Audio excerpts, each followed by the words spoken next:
Good morning. I have just attended the 46th ASEAN Summit and related summits here in Kuala Lumpur, Malaysia. The summit was once again an opportunity to discuss among our fellow ASEAN member states and partners how we should navigate our future together. This amidst the various geopolitical and economic challenges that we face nationally, bilaterally, regionally, and globally.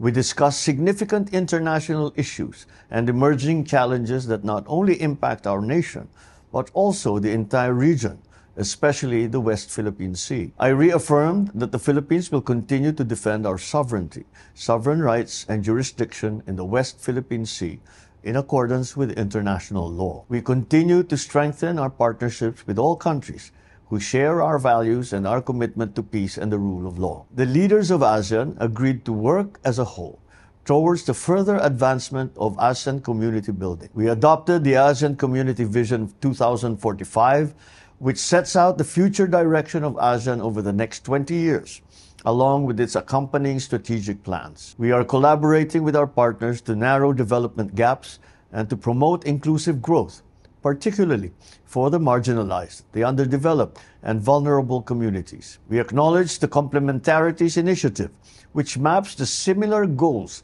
of the ASEAN Community Vision and the Sustainable Development Goals. We reaffirm the importance of the Treaty of Amity and Cooperation in Southeast Asia. And this is the code of conduct which governs the interstate relations in the region. To prepare our country and our region for the future, the economic front must also be developed. ASEAN continued to demonstrate resilience with a growth of 4.7% in 2024, higher than the global average. The leaders and I talked about the impact of the imposition of unilateral tariff measures, which pose a threat to a region as economically integrated as ours. We welcomed the establishment of the ASEAN Geoeconomics Task Force, which is an ad hoc specialized high-level advisory body which provides real-time analysis, strategic foresight, and actionable policy recommendations to support relevant ASEAN sectoral bodies. We reaffirmed ASEAN's collective commitment to a rules-based, open, inclusive, transparent, and non-discriminatory multilateral system. We strengthened our trade with external partners with upgrades in the ASEAN Trade in Goods Agreement, amendments in our free trade agreements, and utilization of the Regional Comprehensive Economic Partnership. We welcomed the issuance of the Joint Declaration on Economic Cooperation between ASEAN and the Gulf Cooperation Council. We look forward to its effective implementation. We welcome the progress in trade and customs, sustainable investment guidelines, mobilization of green financing, multilateral power trade, support to micro, small, and medium enterprises, and sustainable tourism, mining, and agriculture, among others. In line with the Philippines' commitment to the development of a common regional framework for ethical and responsible artificial intelligence aligned with ASEAN values, we noted the ongoing development of the Declaration on the Establishment of the ASEAN Artificial Intelligence Safety Network. This is a crucial step to institutionalize AI safety, ethics, and governance principles. This economic development goes hand in hand with strengthening the socio-cultural community. We discussed the progress achieved and actions moving forward for education, green jobs, migrant worker rights, civil service, and health. We adopted the ASEAN Creative Economy Sustainability Framework,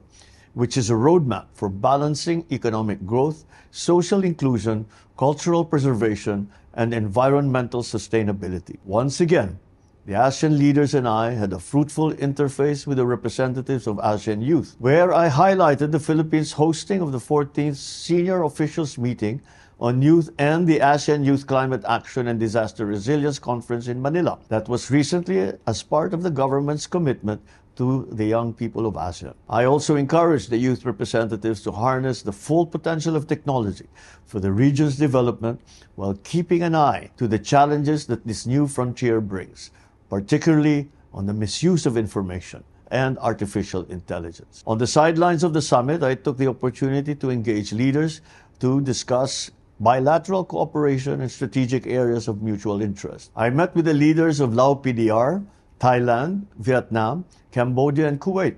We reaffirmed commitment to strengthen bilateral relations and further advance cooperation on many fields of mutual interest, such as defense, maritime, trade, human resource and development, and education. I especially wish to note that we agreed to explore active ways to boost private sector investments. We expressed openness to cooperating on advanced technologies, AI, and the digital space. I emphasized that welfare, safety, and progress of Filipinos working and living overseas is of paramount importance to my administration. In all my bilateral engagements, one thing is clear.